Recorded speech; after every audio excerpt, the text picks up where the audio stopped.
tengok tu dah subscribe ke belum? Okey, lagi sekali. Hai, dapat member baru.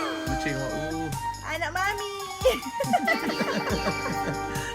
Yeay, dah ada geng. Jadiku dah ada geng kat rumah. Ni tunggu aja kucingnya. Okey, baik. Okey, tangan Moh.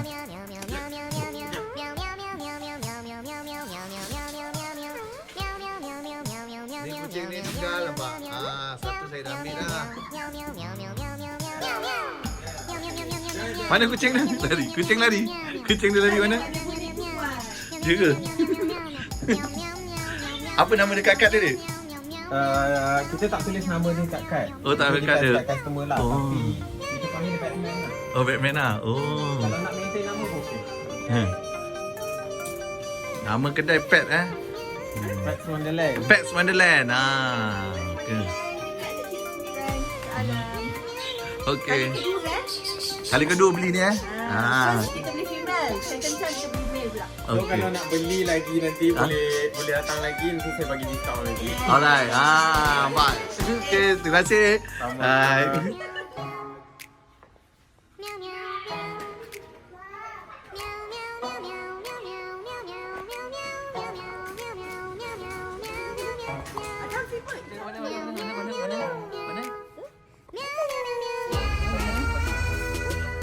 Wah, ni kucing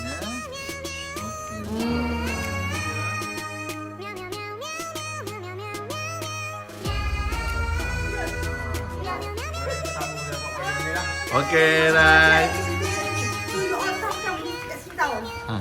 Saya tu sini. Okey, right. Okey, right.